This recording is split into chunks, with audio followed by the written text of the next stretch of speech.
Hello students. So as you know, we are discussing about the chapter magnetostatics, right? So in your previous classes, we have completed so many basic things regarding to this chapter that contained the basic law, Biot-Savart's law, and then we have done three more derivations, and also we have learnt about Helmholtz galvanometer, right? So uh, in this whole chapter, that magnetostatic itself was a first bit. Okay, so we have completed that one, right? So the whole chapter is divided into four parts. First one is magnetostatics, second one is magnetic properties, third one is electromagnetic induction, and fourth one is alternating current, right? So we have completed the first part, magnetostatics. Okay, I'll provide you the notes of that part also very soon. So today in this class I am going to start with the second part, that is magnetic properties.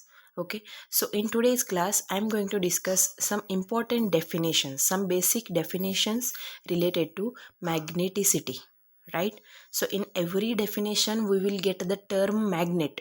So okay, that may be magnetization, that may be magnetic field, that may be magnetic intensity or magnetic potential, everything. So everywhere in the magnetostatic also we are having magnet, that is the common term. So but we have to careful about, you have to be careful about what is the term you are adding to that magnetic magnet, what is the prefix or what is the suffix you are adding to that word magnet, that carries a most importance, right? So when you add the field to it, it becomes magnetic field, right? So what is about magnetic field? You know it already. Whenever a current carrying conductor is kept and a current is flowing in that, the magnetic field is created around that conductor. So we can say that electric current is the source of magnetic field, right? So now related to that only we are going to study some definitions here. Okay, before going to everything, I'll just tell you what is about magnetization, right? You have already studied magnetic field, but what is magnetization means? So in let consider any one material, any one object. You consider, you just consider a pen. Okay, so when the pen is kept on a table, it is just a common pen. Okay, so to turn that pen into magnet, or means I'm not talking about any magic here, to turn any non-magnetic object to a magnetic object, right? What is the process we have to do, or what is the phenomena happening over there? That only is called as magnetization, means turning any common object into a magnetizing object is called as the magnetization. Okay, so the cause to this phenomena, or the reason to this phenomena of turning any normal object to a magnetic object, or to turn any material medium to a magnetic field, a cause is required, a reason is required, so because of which thing this process happens, because of what this material medium is turning into a magnetic field, that cause is called as the magnetic intensity. Okay, so listen carefully. When we are going to understand the meaning of magnetic intensity, we just tell like the cause of turning any normal material to a magnetic material is called as the magnetic intensity, or the ability of a magnetic field to magnetize a material medium, right? Means if any normal medium is there, if in one room air medium is there, no, so to convert that air medium into magnetic field, so what is the cause, what is the reason, or what is the ability of the magnetic field to convert that air medium into magnetic medium, right? That only is called as the magnetic intensity, right? This is the meaning of magnetic intensity, right? So the magnetic intensity is denoted with the letter H. So we can define it like the strength of magnetic field at any point on a magnetic material. Means if you consider in one room, you just consider this is the one magnetic field. Okay, in one room the air medium you have converted into magnetic medium. So at every point in that room or in that magnetic medium, what is the strength of magnetic field? It is high or weak or normal. Okay, who will decide that? That will be decided by magnetic intensity. Okay, so the strength of magnetic field at any point on a magnetic material is called as the magnetic intensity. This is the proper definition of magnetic intensity. Okay, or in simple words you can also define it, or you can also give the meaning of magnetic intensity as the ability of a magnetic field to magnetize a material medium, right? Or the degree to which magnetic field can magnetize a substance. A normal substance is magnetized because of magnetic intensity, is called as what? Magnetic intensity. Understood? So this magnetic intensity, how we can represent it, means how we can write its formula, that is H is equal to B naught upon mu naught. It is in a vacuum, means in vacuum B naught and mu naught stands for magnetic induction in free space and magnetic permeability in free space. Okay, so this is the formula of magnetic intensity in a vacuum. And in a solenoid, what is solenoid? We know it already. A number of turns will be there on a conductor where the magnetic field is traveling. So in a solenoid, or solenoid in the sense it is a magnetic medium, right? So in a magnetic medium or in a solenoid, H stands for B upon mu, right? Where B is the magnetic field and mu is the permeability of a magnetic field. And N is that B by mu ratio is equal to N into I, where N is the number of turns on a solenoid and I is the current flowing through a solenoid, right? The solenoid in the sense it is a conductor on which number of turns will be there. Okay, so that number of turns in that current is flowing I, because of that current only magnetic field is generating, right? That's why we can form the formula of H as B upon mu. Okay, so this H can also be defined as it is the ratio of magnetic induction to magnetic permeability, right? So B is equal to mu naught H, or B is equal to mu H is the very famous relation of magnetostatics, which will give us the relation between magnetic induction and the magnetic intensity. This you're gonna to use this for so many times while solving the problems, or to prove any relation we use B is equal to mu naught H formula of only. Okay, and hence it can be measured in terms of ampere per meter, right? So the SI unit of magnetic intensity is ampere per meter, because you know already B is in Tesla and mu is Tesla per ampere meter, right? So that comes in the numerator side and it becomes ampere per meter. So you can also, if when the magnetic field is measured in terms of Weber, at that time we use the force over there, so hence it becomes Newton per Weber, like that. Okay, so moving on to the next definition, that is magnetic induction. Okay, in the first class itself I told you that whenever a current, a electric current, a source of electric current, it produces magnetic field.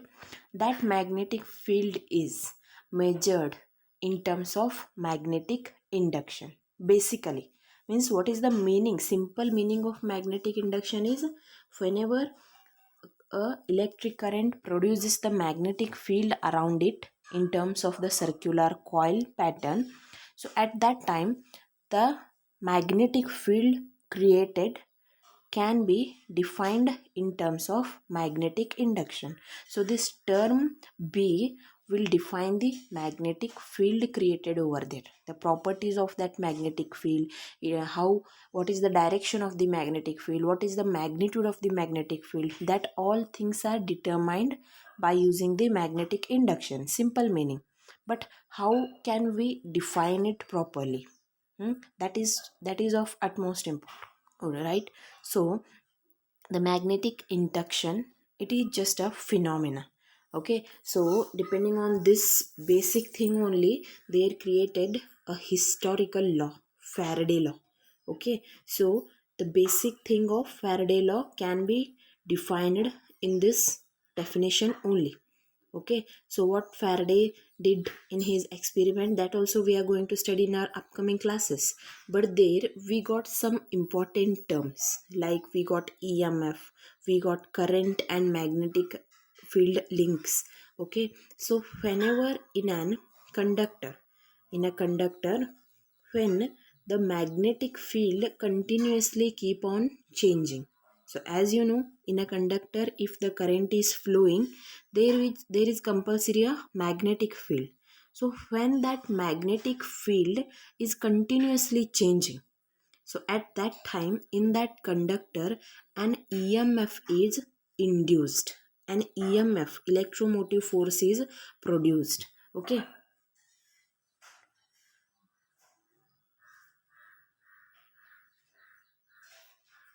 so whenever in a conductor, current carrying conductor, the magnetic flux linked with that conductor, because by the conductor, by the electric current flowing in the conductor, there is a magnetic field for sure.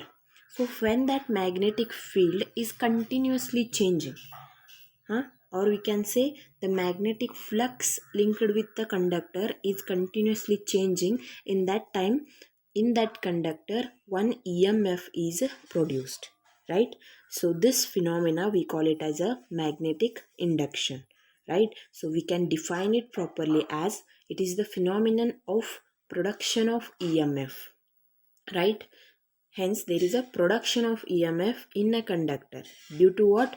Due to a change in magnetic flux linked with it. Understood? This is the definition of magnetic induction.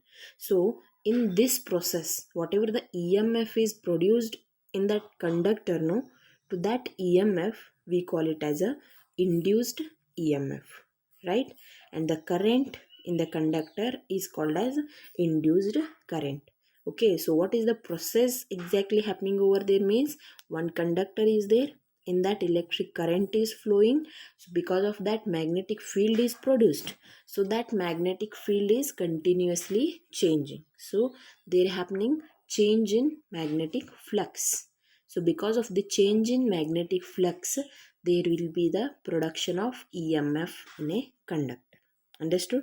So this B can be written in terms of force, charge Q, V and sine theta. You know already the relation F is equal to QBV sine theta. We discussed in the first class only, right? F is equal to QBV sine theta. When a charge Q is moving with the velocity V in a magnetic field B, at that time it will experience a force F, right? That is F is equal to QBV sine theta, and hence B is equal to F divided by QV sine theta. Okay, so this is about two important definitions. Moving on, so the third definition we are going to study today is magnetic potential. Okay, so in generally potential means what? Electric potential also you have studied, no, in electrostatics. So that is in the case when a charge is kept at infinite distance from a source charge, so at that time the work done in bringing that charge from infinity into a electric field, to that we call it as a call it as a electric potential. So the same thing here, it is the work done in bringing a unit north pole because in the electrostatics we considered it as a plus q minus q, or two charges. Okay, 2 point charges we can consider, which are separated, which are dipoles. We call it as a dipole, the constitution of plus and minus two charges separated with the distance, to that we call it as a dipole.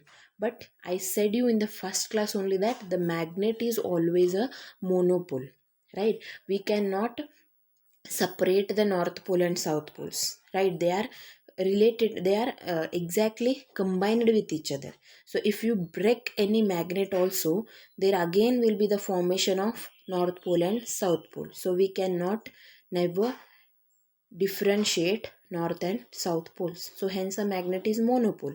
So here the definition will goes like, it is the work done in bringing a unit north pole from infinity to the point in a magnetic field. Understood? So the magnetic vector potential, because this magnetic potential we can get over two magnetic potential there, magnetic vector potential and magnetic scalar potential.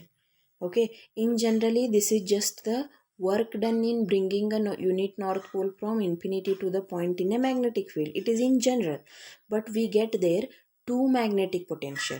One is magnetic vector potential and magnetic scalar potential. So when it is a magnetic vector potential, there we considered a vector A. Any vector A we are considering. So how it is, how the nature of this vector means, if we get the curl of that vector, if you get the curl A, that will give us the value of magnetic field. Understood? So it can be defined as a vector A whose curl at any point gives the value of the magnetic field. So curl A will give us the value of B. Del cross A is equal to B. So hence that A is called as the magnetic vector potential. Understood? The same way magnetic scalar potential means, if you consider V as the one scalar potential, its a negative gradient gives us the magnetic field, or the strength of the magnetic field. So minus del V will give us the value of B.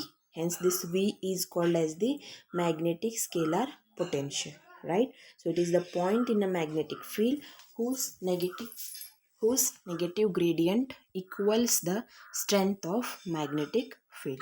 Understood? So these are the two magnetic potentials. B is equal to del cross A and B is equal to minus del V. Okay, so these three are the basic definitions given in your syllabus, in the second part of your chapter, magnetic properties. Okay, na? So next we'll study the relation between this magnetic potential and the magnetic intensity H. Okay, after that some important and some interesting properties related to magneticity, that is in magnetic materials there are also some types. So in every type the magnetic field changes with respect to its own properties. Okay, so that is more interesting to study, and not any much difficult part is there, just theoretical part is there. So I'll try to finish it up very soon, and I'll provide the notes of whole thing to you very soon. Okay, don't worry about anything, go on studying, and depending on the classes, try to make your own notes also. We will give you the notes, no, don't worry about that, we'll give you the notes, that's our job, we'll give you. But if you want to understand the subject more, you have to be more careful while listening to the classes, because we don't know how you listen to the classes right now, because this is the online classes, we can't see you while listening to the classes. Because if it is in a classroom, we could have observed everyone, right? But this is the online class, so you have to take care of your own things. Okay, so listen to the classes properly, and while listening to the classes, not only talking about my class but every class, while listening to the classes, try to make your own notes. That may be rough, if you don't know the language, don't worry, but try to make anything that will increase your enhancement, right? So this much about the today's class. So the next parts will continue in the upcoming classes. Okay, thank you.